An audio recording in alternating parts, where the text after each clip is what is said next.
انسان اسی لیے ہاتھ پیر مارتا ہے, کماتا ہے, کھاتا ہے. ظاہر ہے کہ ہمارے ساتھ, سب کے ساتھ ضرورتیں لگی ہوئی ہیں. چنانچہ اس کے بارے میں اللہ تعالیٰ نے ہم کو کوئی الگ سے دین میں ہدایات نہیں دی, سوائے ان ہدایات کے جس میں یہ بتایا ہے کہ جب تم اپنے اس اندر کی ارج کو, آپ میں سے جو سوال کرے نا وہ پھر میوٹ کر لیا کرے, کیونکہ وہ آوازیں آپ کی پھر آ رہی ہوتی. وہ جو اندر کی ارج ہے اس کو پورا کرنے میں اگر کہیں کوئی زیادتی ہونے کا امکان ہے تو دین اس سے روکے گا. البتہ جو معاملہ ہے اللہ, آخرت, نیکی, عبادت, اس سے متعلق, یہ دین کا دائرہ ہے اور یہ شخصیت کا وہ پہلو ہے کہ جس میں انسان دین سے رہنمائی حاصل کرتا ہے. البتہ یہ ضرور ہے کہ بہت سے مذہبی لوگ چونکہ دین کا وہ نقطۂ نظر اختیار کیے ہوئے ہوتے ہیں جس سے دنیاوی جو انسان کے اندر ایک موٹیویشن ہوتی ہے آگے بڑھنے کی, اس کو خامخواہ روک دیتا ہے. اس وجہ سے بہت ایسا ہوتا ہے کہ انسان یہ محسوس کرتا ہے کہ یہ جو مذہبی لوگ ہوتے ہیں یہ دنیا میں ایکسل کرنے کے لیے تیار نہیں. مذہبی انسان دنیا میں ایکسل کرے گا اگر ایک شخص جو اللہ کو, آخرت کو ماننے والا, اللہ کا عبادت گزار بنتا ہے اور وہ اچھا سائنٹسٹ بن سکتا ہے تو اسے اچھا سائنٹسٹ بننا چاہیے. آپ نے یہ پوچھا کہ اگر وہ اچھا سائنٹسٹ بن سکتا ہے لیکن اس کے باوجود نہیں بنتا تو کیا اس کا مواخذہ ہوگا؟ بل ڈیپینڈ کرتا ہے کہ کیا یہ مورل ایشو بن جائے گا. بعض اوقات بن سکتا ہے. آپ یہ محسوس کرتے ہیں کہ آپ کے معاشرے, سوسائٹی میں بہت سے ایسے پرابلم ہیں کہ جن کو اگر آپ سائنس میں ایکسل کریں, ٹیکنالوجی میں ایڈوانسمنٹ کریں تو آپ کے وہ پرابلمس حل ہو سکتے ہیں. اور ایک شخص اس کی طرف توجہ نہیں کرتا باوجود اس کے کہ اس کے پاس اس کا پوٹینشل ہے, تو کم سے کم یہ کہا جا سکتا ہے کہ وہ ایک بہت بڑی نیکی سے اپنے ہاتھ کھینچ رہا ہے. اور یہ بھی ہو سکتا ہے کہ اللہ کے ہاں اس کو ایک ایسی غفلت کے طریقے کی کیٹیگری میں رکھا جائے کہ جس پر مواخذہ ہو جائے. سو ہم کو اللہ کی طرف سے ملی ہوئی صلاحیتوں کو استعمال کرنا ہے بھرپور طریقے سے, اور ان کو استعمال کرتے ہوئے کوئی اخلاقی, کوئی دینی اصول نہیں توڑنا. تو they both go hand in hand. لیکن بہرحال ہر کیس کا حساب کتاب ہوگا الگ الگ, کیس ٹو کیس بیسس پہ. تو اس میں بہت سارے فیکٹرز ہوں گے. میں تو ہمیشہ یہ کہتا ہوں کہ آخرت کی زندگی میں موت کے بعد دوبارہ انسان زندہ کیا جائے گا, یہ امیجن کرنا تو مشکل ہی نہیں ہے. اللہ تعالیٰ کر سکتا ہے, کر تو سبھی کچھ سکتا ہے, لیکن جو زیادہ مشکل چیز امیجن کرنی وہ یہ ہے کیسے حساب کتاب لے گا, کیا کیا فیکٹرز ہوں گے اس میں, کیسے وہ انصاف کرے گا. اور یہ طے شدہ بات ہے کہ وہ آخری حد تک انصاف کرے گا, کسی کے ساتھ زیادتی نہیں ہونے دے. Thank you sir. Next question Adeel کا ہے. عدیل آپ اپنا کوشچن کر لیں. Thank you. سر میرا کوشچن یہ تھا کہ قرآن کی عربی ایک ہے اور اس کے اصول بھی ایک ہیں. کوئی بھی زبان ہوتی ہے اس کے اصول ہوتے ہیں چند, تو عربی کے اصول بھی یہی ہیں. تو پھر سر ایک اصول اور ایک ہی زبان ہونے کے باوجود ہم قرآن کا کچھ مطلب, کچھ لوگ کچھ اور اس آیت سے لے رہے ہوتے ہیں, کچھ لوگ کچھ اور مطلب لے رہے ہوتے ہیں.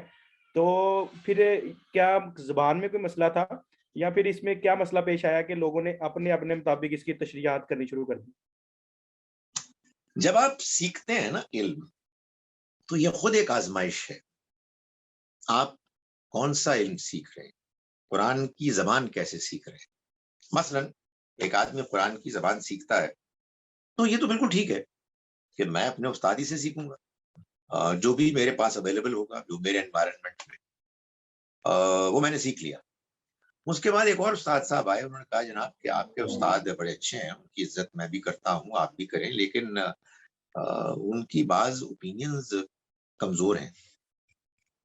تو اب آپ کا امتحان ہے, اس لیے کہ آپ نے صحیح بات سمجھنے کے راستے میں اپنی انا کو ایک رکاوٹ بنا دیا تو آپ پکڑے جائیں گے.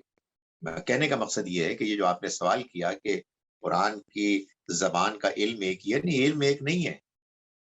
قرآن کی زبان سیکھنے کے کئی علم ہیں. ابھی میں نے آپ کے سامنے ترجمہ کیا سورہ رات کی آخری حصے کا.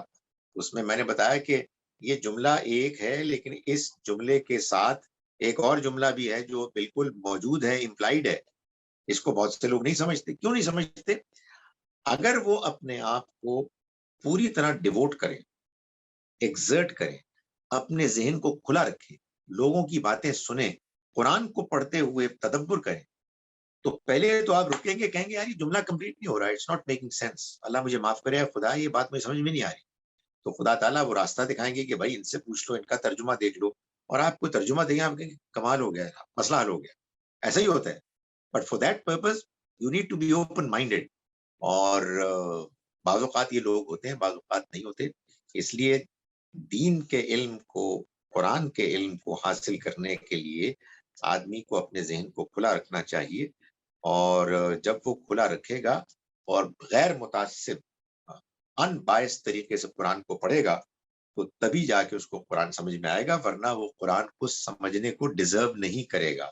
میں اس کے آپ کو بہت سی مثالیں دے سکتا ہوں, مگر میں آپ کو ایسی, آپ ایک اسٹوڈنٹ ہے, میں آپ کو سمجھانے کے لیے دے رہا ہوں کہ سورہ نساء میں اللہ تعالیٰ نے قانون وراثت بیان کیا.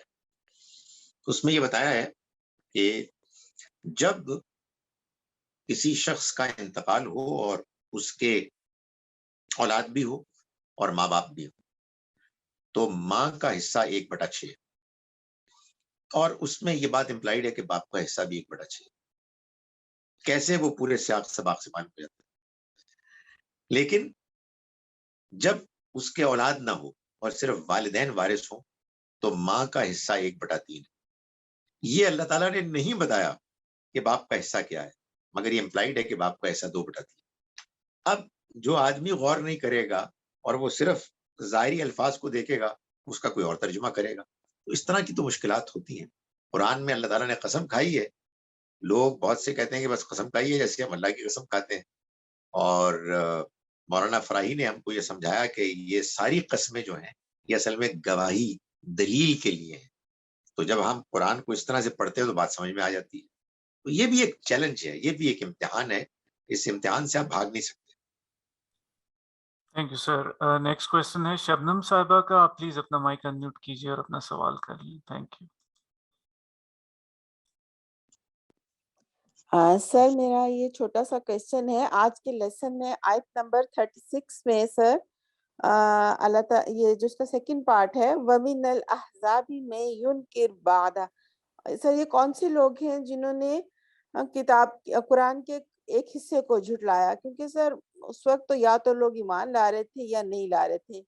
تو وہ کون لوگ تھے جو کچھ پارٹ کو مان رہے تھے اور کچھ لوگوں کو کچھ پارٹ کو نہیں مان رہے تھے؟ کائنڈلی یہ بتا دیجیے. تھینک یو سر. دونوں ہی گروہ تھے, یعنی اہل کتاب بھی اور مشرکین بھی.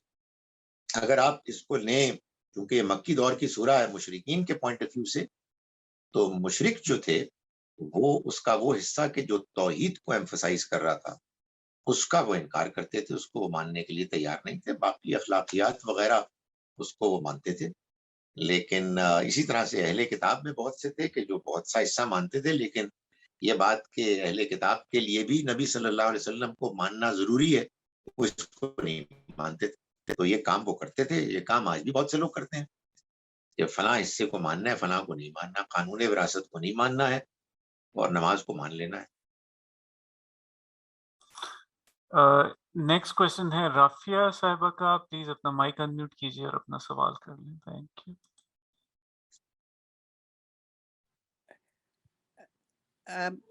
Can you hear me? جی. اسی سلسلے میں I wanted to ask you another question. ایک ریلیٹیو ہے, cousin, she has cancer, بہت بیمار ہے, young lady. تو سب لوگوں نے بیٹھ کے اس کے لیے آیت کریمہ کا ختم پڑھا اور اس کے لیے دعا مانگی. 1,00,000 دفعہ پڑھا. تو آپ اس سلسلے میں کیا کہیں گے کہ ثواب تو نہیں کوئی ٹرانسفر ہو رہا, بٹ اس کے لیے اس کی بیماری کہ اللہ اس کو شفا دے, is this all okay or not okay? دیکھیں, گزارش یہ ہے کہ اس معاملے میں میری انڈرسٹینڈنگ یہ ہے کہ قرآن مجید کی آیات ایک خاص میں پڑھنا اور قرآن مجید کی آیات اور درود ابراہیم ایک خاص مقدار میں پڑھنا,